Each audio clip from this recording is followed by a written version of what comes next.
సర్వసృష్టికర్త అయిన దేవాది దేవుని స్తుతిస్తూ మన రక్షకుడు ప్రభువైన యేసుక్రీస్తు నామమున కూడి వచ్చిన మీ అందరికీ వందన మరణాత మరణాత.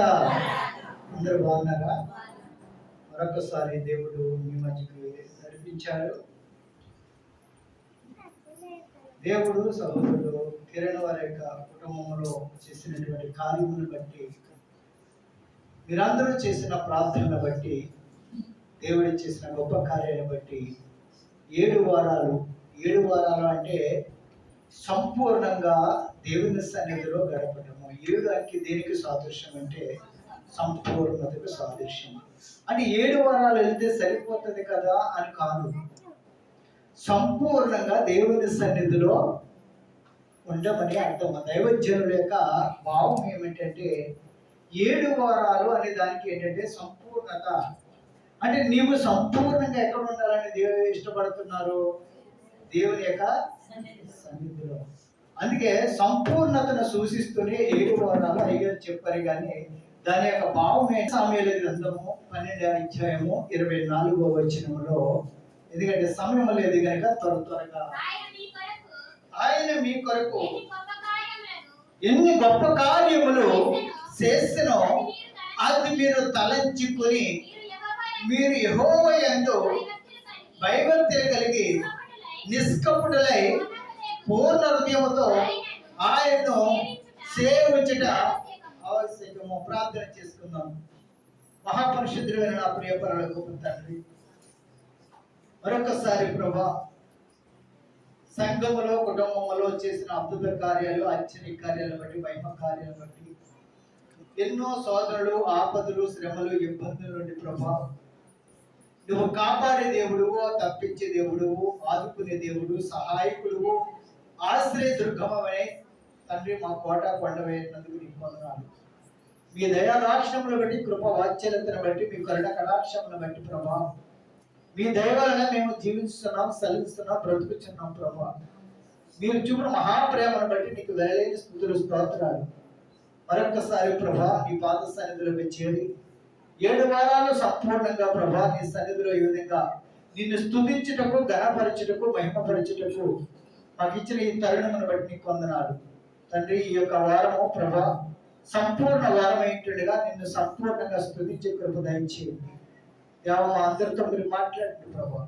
అలుపు నేను నన్ను మరుగుపరచండి తండ్రి. సంఘమునకు తండ్రి ప్రభా, కుటుంబమునకు తండ్రి, నీ భక్తులకు కావాల్సినటువంటి ఆత్మీయ మాటలు మీరు అనుగ్రహింపజేయమని అందరితో మాట్లాడి మధ్యాహ్నకాల సమయంలోకి వచ్చాం తండ్రి. దేవ ఈ సమయంలో ప్రభా మేము శారీరక ఆహారం తినవలసిన వారు ఏంటుండగా తండ్రి, నీ ఆత్మ ఆహారమును మాకు అనుగ్రహింపజేయండి. శరీరము తండ్రి బలహీనము కనుక శరీరం వైపు, శరీర ఆహారం వైపు మనసు పెట్టుకో ప్రభా.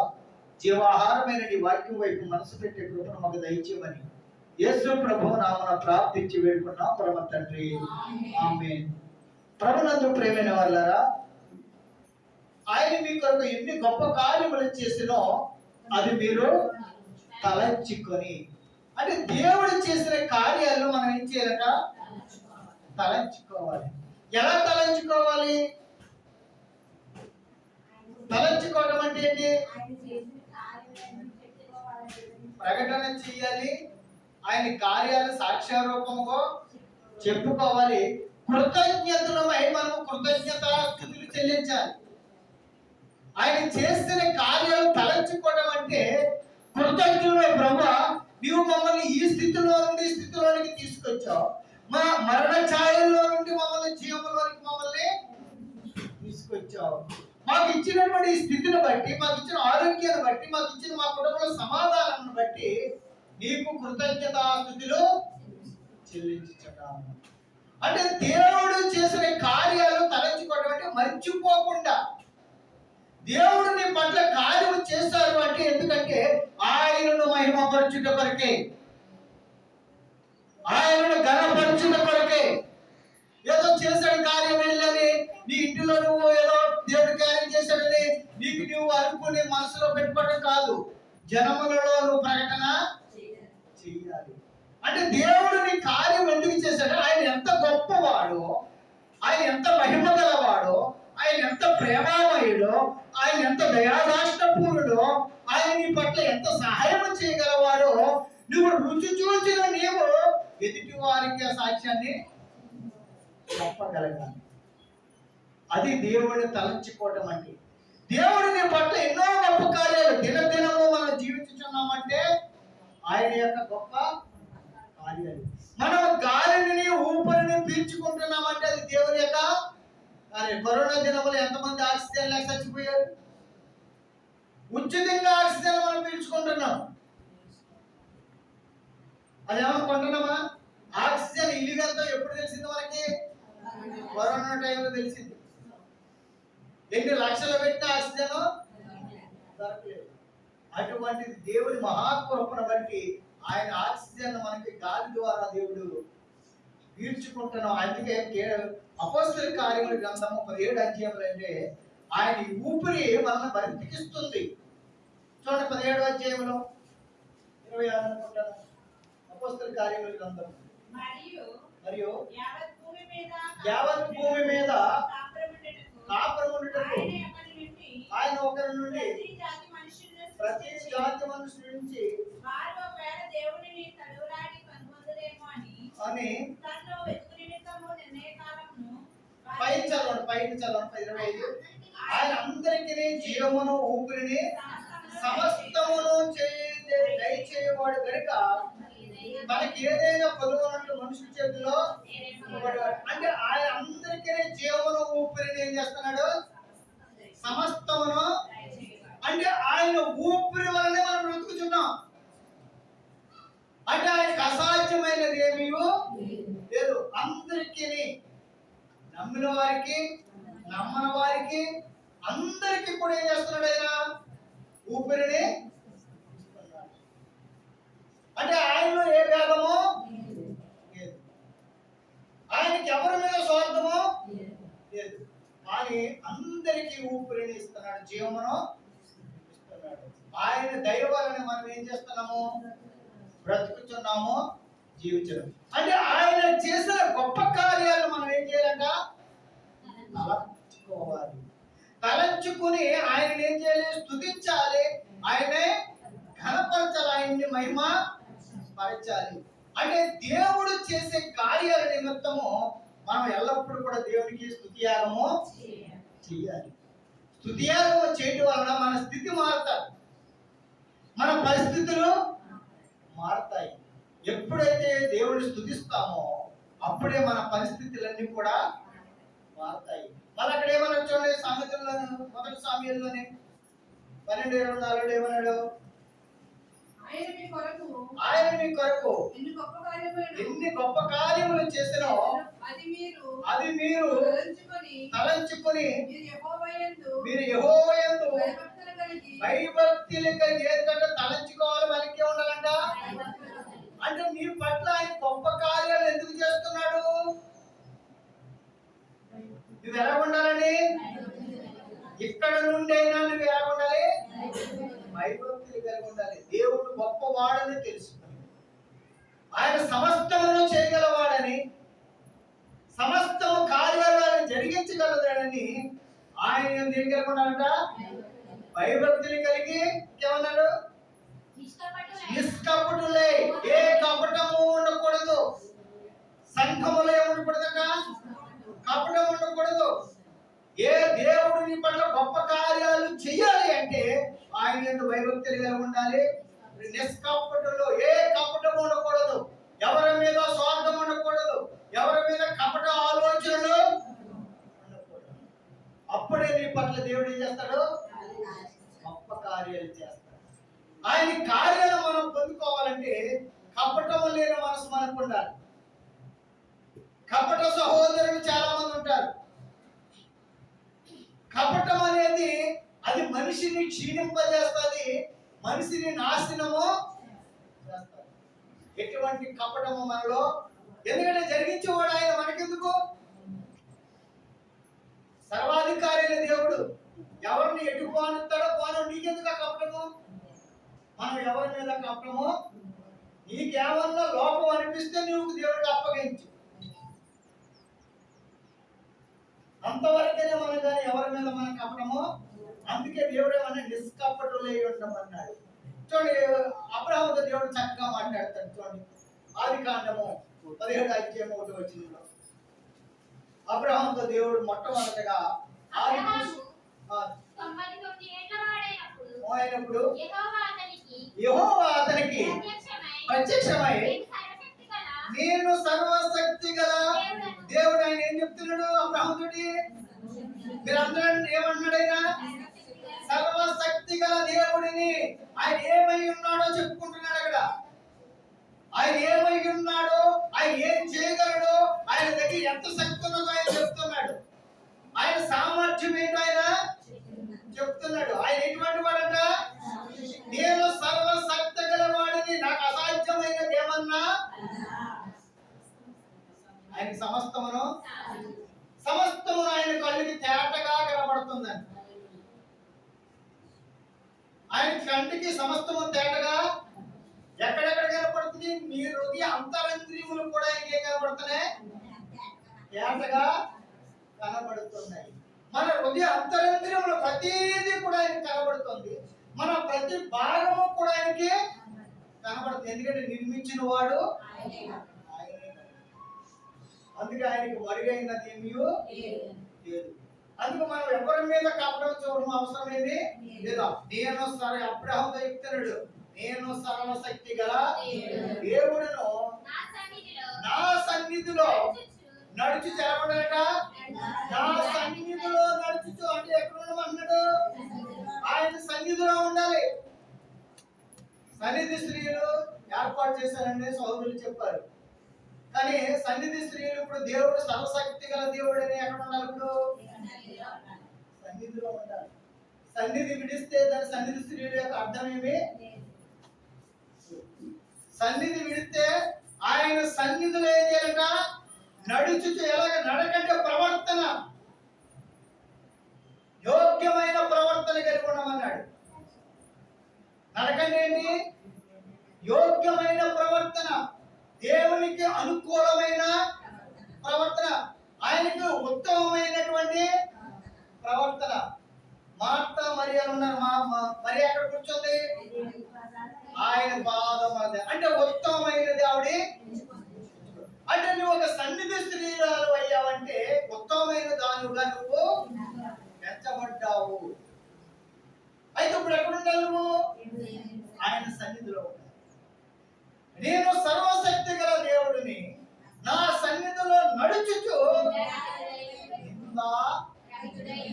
ఏముండకూడదంటే నీ మీద ఎవరు కూడా పరపక్షం ఉన్నవాడు పలానా ఆవిడికి వంటిది అని నింద వేయకూడదు.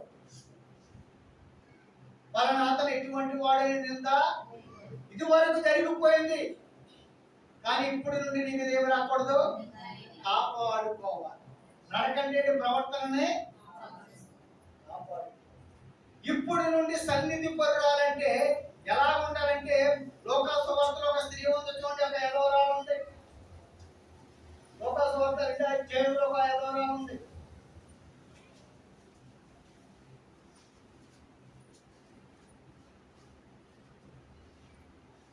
జైలులో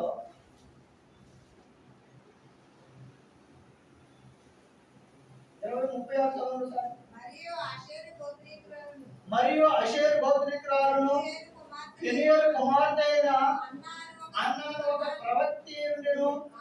ఆమె కన్యతో మొదలుకొని 7 పెనిమిటితో సంసారం చేసి బహుకాలము గడిచినదే.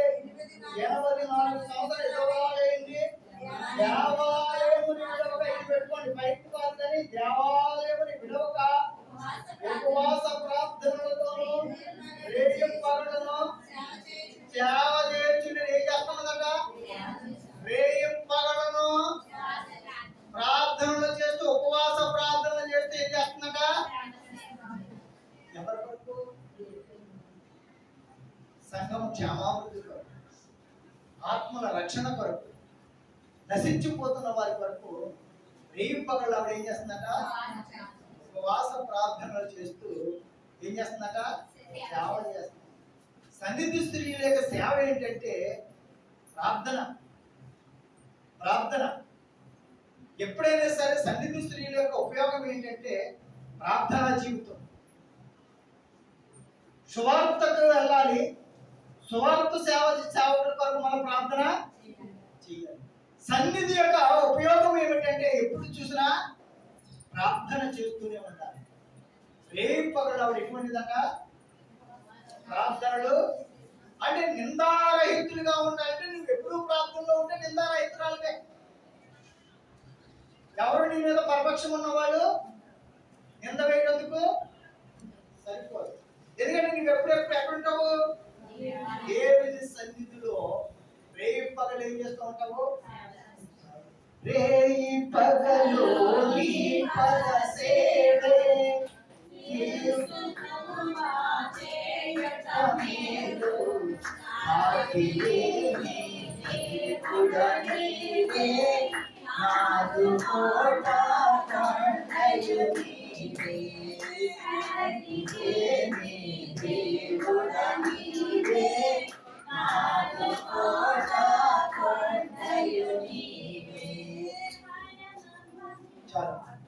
అంటే రేయి పగలు ఏం చేయాలట? ఆయన సన్నిధిలో మనము ఉండాలి. అంటే ఆయన మన పట్ల గొప్ప కార్యాలు చేయాలి అంటే మనం ఎక్కడ గడపాలి? సన్నిధిలో. సన్నిధి స్త్రీలు చేసే ప్రార్థన సంఘానికి క్షేమము, విశ్వాసులకి ఆశ్రయం. ఎందుకంటే విశ్వాసులు ఏదో బాధలతో వస్తారు, సమస్యలతో వస్తారు. ఎప్పుడు పలానా సహస్రానికి వెళితే అక్కడ ఏం చేస్తూ ఉంటారు? ప్రార్థన చేస్తూ ఉంటారు. అక్కడికి వెళితే మాకు ఏం కలుగుతుంది? దేవుడి కార్యము. అది వారి విశ్వాసంలో ఒక ఆలోచన రావాలి. ఏం రావాలంటే అక్కడికి వెళితే ప్రార్థన చేస్తారు, కార్యము దేవుడు చేస్తాడు. అంటే అటువంటి ఆత్మీయతలోనికి మనము రావాలి. విశ్వాసులు ఏదో సమస్యల నుంచి ఎక్కడెక్కడి నుంచో వస్తారు, కానీ వారి విశ్వాసంతో వస్తారు. కొంతమంది నమ్మినటువంటి వారు వస్తారు, నమ్మలేనటువంటి వారు వస్తారు. అక్కడ ఏదో జరుగుతుందంట వెళ్దామని. కానీ వారు ఇక్కడ చూసినటువంటి సన్నిధి యొక్క ప్రార్థనలు చూసి వారు పట్ల దేవుడు గొప్ప కార్యాలు చేస్తారు. అందుకే దేవుడిని మనము మహిమపరిచేవారు. ఆయన సన్నిధిలో ఎలా ఉండాలంటే నిందారహితులుగా. నిందారహితులుగా, ఎటువంటి నింద లేనటువంటి వారుగా ఉండాలి. పరిచారికులుగా మనము ఉండాలి. ఆయన గొప్ప కార్యములు మన పట్ల చేస్తాడు. అలాగే చూడండి, ఆయన చేసిన కార్యాలు ఏది కూడా మనం ఏం చేసుకోవాలట? తలపోసుకోవాలి. తలపోసుకోవాలి. చూడండి 126 కీర్తనలో 3వ వచనంలో యెహోవా మన కొరకు గొప్ప కార్యములు చేసి ఉన్నాడు. మనము సంతోషభరితులమైతిమి. మన కొరకు ఎందుకు ఏం చేశాడంటే గొప్ప కార్యములు చేస్తాడు కనుక మనం ఏమయ్యాము? ఎప్పుడు వస్తుంది సంతోషం? ఇప్పుడు దైవజనుల కుటుంబంలో సంతోషం ఎందుకు వచ్చింది? ఆయన కార్యాలు. సంతోషం ఎప్పుడు వస్తుందంటే దేవుడు చేసిన కార్యాలు. దేవుడు చేసిన కార్యాలు చేయాలంటే ఆ శోధన, ఆ శ్రమను, ఆ ఆపదను, ఆ కష్టమును ఏం చేయాలి? మనము జయించాలి. అందుకే శోధనలో పడకుండా మెలకువగా ఉన్నట్టు మీరు యేసు ప్రభువు చెప్పారు. ప్రార్థన చేయాలి. ప్రతి ఒక్కరికి కష్ట దుఃఖాలు వెనవెంటే ఉంటాయి. కష్ట దుఃఖాలంట వెనవెంటూ ఉంటాయి. చూడండి ఒకసారి పేతురు రాసిన పత్రికలో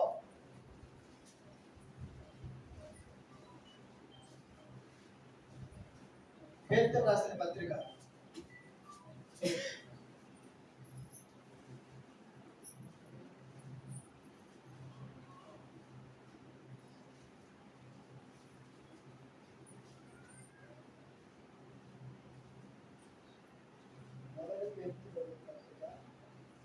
మొదటి అధ్యాయము 6వ వచనం చదువుతారా? ఇందువలన మిక్కిలి ఆనందించుతున్నారు కానీ చాలా జాగ్రత్తగా గమనించండి. అవసరమును బట్టి మీరు అందరూ అండి, అవసరమును బట్టి నానా విధములైన శోధనల చేత ప్రస్తుతము కొంచెం కాలము మీకు దుఃఖము. చూడండి ఇక్కడ జాగ్రత్తగా గమనించండి. ఇందువలన మీరు మిక్కిలి ఆనందించుతున్నారు కానీ అవసరమును బట్టి శోధనలు అంటే ఎందుకంటే అమ్మా అవసరమును బట్టి అంటే శోధన ఏమంట అంటే శోధన ఎందుకు వస్తుంది? అవసరం. అందుకే భక్తులు ఏమన్నారు తెలుసా? శోధన మేలంట, శ్రమలు మేలు కొరకే. శోధనలు శ్రమలు ఎందుకంట? మేలు కొరకే, మన మేలు కొరకే.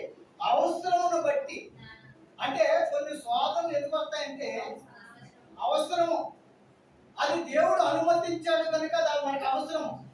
దాన్ని బట్టి ఆయన మహిమపరచబడతాడు. లేకపోతే ఏమో ఎవరు మర్చిపోతాం మనము? దేవుని మహిమ. ఇప్పుడు ఒక మాట నేను ఉదాహరణ ఏమనుకోండి, కిరణ్ గారు 7 వారాలు పెట్టాడు అంటే కారణం ఏంటి? ఎవరు పెట్టదా? పెడతారమ్మా? పెడతారా? 7 వారాలు దేవుడు స్తుతించడానికి అవసరం ఏంటి? ఇప్పుడు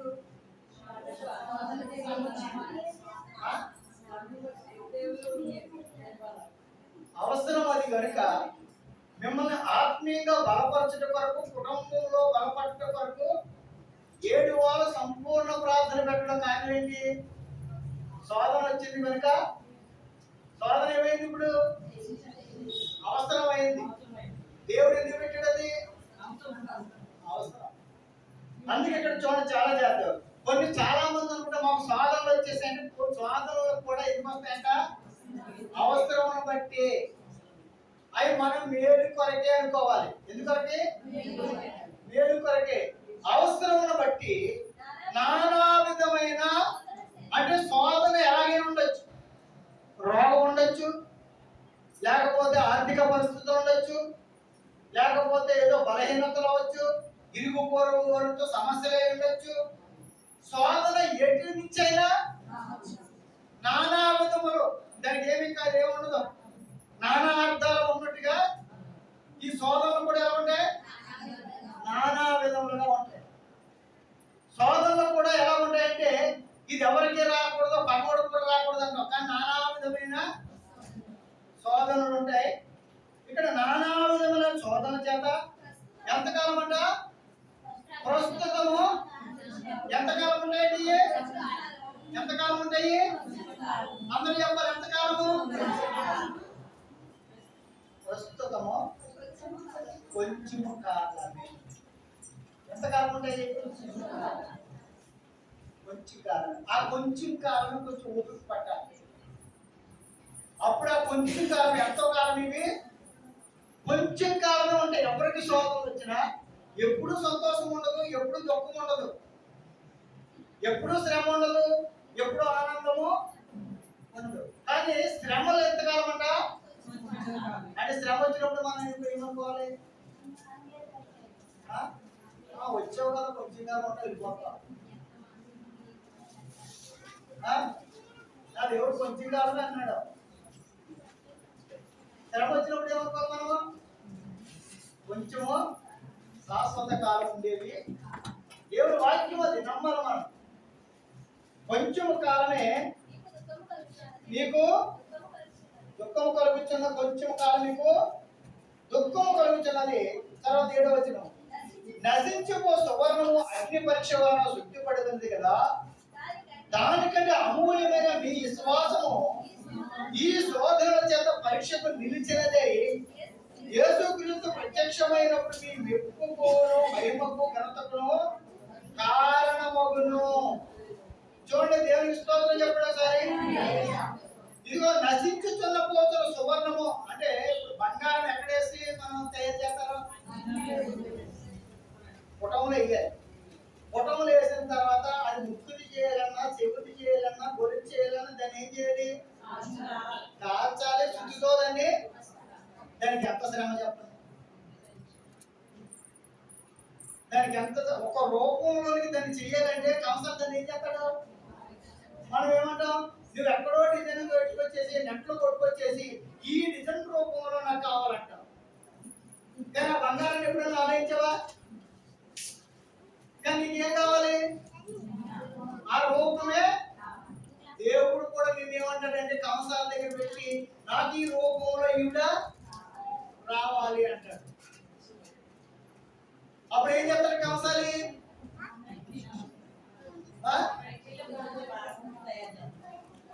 ఎక్కడ వేస్తాడు? అప్పుడు కంసాలు ఎక్కడ వేస్తాడు? అగ్నిలో వేస్తాడు. వేసిన తర్వాత ఆ యజమానికి ఏ రూపం కావాలో ఆ రూపంలోనికి ఎలా తీసుకొస్తాడు? ఆ రూపం వచ్చేంత వరకు బంగారానికి ఏమిటి? కొంతకాలము ఆ రూపం వచ్చేంత వరకు దానికి ఏం కావాలి? దానికి కాలపడుతుంది, పట్టబడుతుంది, అనేక శ్రమలది పడుతుంది. అప్పుడు దాని రూపం వచ్చిన తర్వాత అప్పుడు దానికి ఇటువంటి డిజైన్ ఎక్కడ చూడలేదు, ఎక్కడ చూసిందామని పెడతారు. అప్పుడు ఆ నీ యొక్క చెవుని చూసి ఎంతమంది ముచ్చటపడతారు అంటే అంతవరకు అది ఎన్నో పనులు, ఎన్నో శ్రమలు, ఎన్నో కష్టాలు. అంటే ఇది మెప్పు వరకే. అది దేని వరకు కింద వచ్చిన చూడండి ఏమన్నాడు అక్కడ? అదే వచ్చిన చూడండి, అదే వచ్చిన సువర్ణము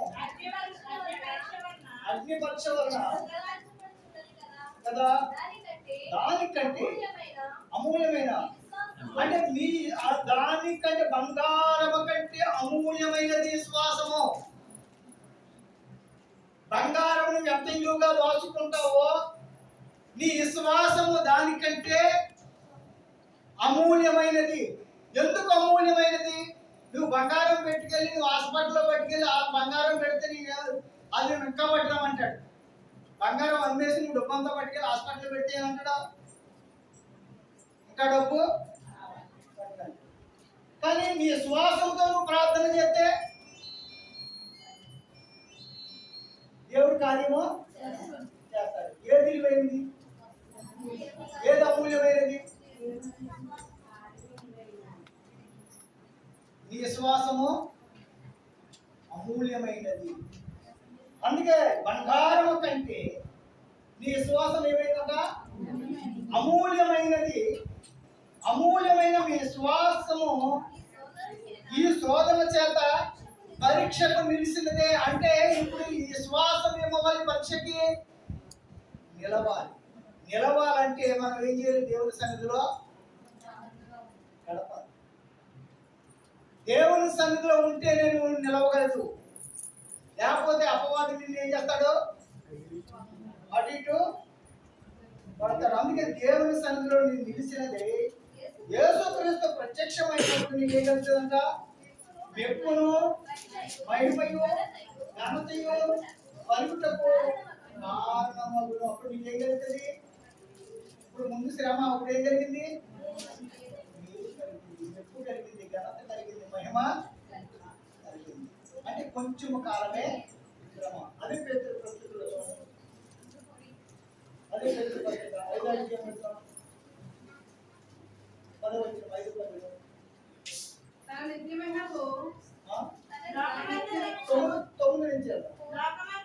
లోకమందున్న మీ సహోదరులను నందు ఈ విధమైన శ్రమలే నెరవేర్చున్నవి ఎరిగి విశ్వాసమందు స్థిరులై వారిని ఎదిరించి తన నిత్య మహిమకు క్రీస్తులకు మిమ్మల్ని పిలిచిన సర్వకృతైన దేవుడు కొంచెం కాలం మీకు శ్రమ పడిన పిమ్మట ఏమనగానే కొంచెము కాలము శ్రమ పడిన పిమ్మట తానే మిమ్మును పూర్ణులుగా చేసి స్థిరపరిచి బలపరచును. దేవుని స్తోత్రం చెప్పండి. ఇప్పుడు పూర్ణులుగా చేసేటప్పుడు ఎన్నో వారిది ఇప్పుడు పూర్ణంగా ఉందా లేదా? ఇప్పుడు మిమ్మల్ని ఏం చేస్తాడు దేవుడు? స్థిరపరిచి కొంచెము కాలము మీరు శ్రమ పడిన పిమ్మట తానే మిమ్మల్ని ఏం చేస్తాడు? స్థిరపరిచి. ఎవరి శ్రమ వచ్చిందా సరే విశ్వాసం ఏమవ్వాలి? ఆయనే మిమ్మల్ని ఏం చేస్తాడు? బలపరుస్తాడు, స్థిరపరుస్తాడు. మనం ఎట్టు పరిస్థితుల్లో తొట్టుకోవడానికి వీలు లేదు. విశ్వాసంలో మనం నిలకడగా ఉండాలి. ఎందుకంటే విశ్వాసం ఎటువంటిది? అమూల్యమైనది. చూడండి, కీర్తన 107 కూడా చూద్దాం. కీర్తనలో 107:19 కష్టకాలముందు వారి యెహోవాకు మొరపెట్టిరి, ఆయన వారి ఆపదలో నుండి వారిని కష్టకాలంలో దేవుడికి ఏం చేశాడంట? ఏం చేశాడు? ఆయన వారిని విడిపించాడు. కష్టకాలంలో దేవుడికి మనం ఏం చేయాలి? మొరపెట్టాలి. 28వ వచనం కూడా చూడండి. శ్రమలకు తాళలేక వారి యెహోవాకు మొరపెట్టిరి, ఆయన వారి ఆపదలో నుండి వారిని. చూడండి, శ్రమలలో తాళలేక ఎవరికి మొరపెట్టారంట? అంటే శ్రమలు వచ్చినప్పుడు, ఆపద వచ్చినప్పుడు ఎవరికి మొరపెట్టాలి? మనము విడిపించగలవాడిని, తప్పించగలవాడికి మనం ఏం చేయాలి? మొరపెట్టాలి. మొరపెడితే ఆయన ఎలా విడిపిస్తాడు? ఆపదలో నుండి ఆయన విడిపిస్తాడు. శ్రమల్లో నుండి ఆయన ఏం చేస్తాడు? తప్పిస్తాడు. ఆయన 20వ వచనం చూడండి. అక్కడ ఆయన తన వాక్కును పంపి వారిని బాగు చేసెను. ఆయన వారు పడిన గుంటలో నుండి వారిని విడిపించిన. ఆయన తన వాక్కును పంపి వారిని.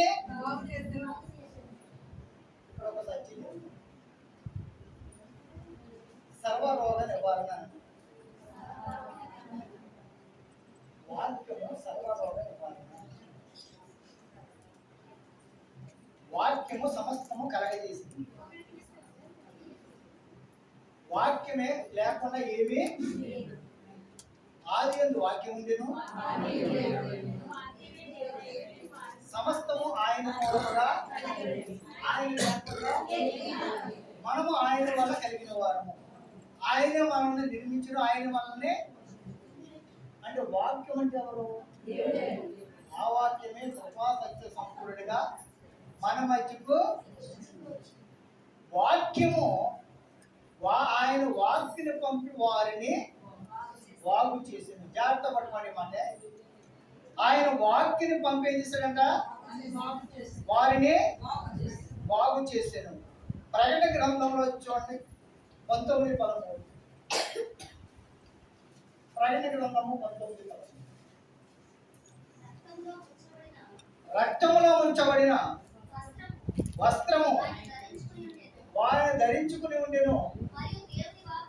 దేవుని వాక్యమును నామము ఆయనకి పెట్టబడింది. యేసుప్రభు వారికి ఏ నామం అన్నది? దేవుని వాక్యము. అంటే వాక్యమును పంపి వారిని బాగు చేస్తును. అంటే వాక్యమే వారిని బాగు చేస్తుంది. అంటే దేవుని వాక్యం అనే నామము ఆయనకి పెట్టబడి ఉన్నది.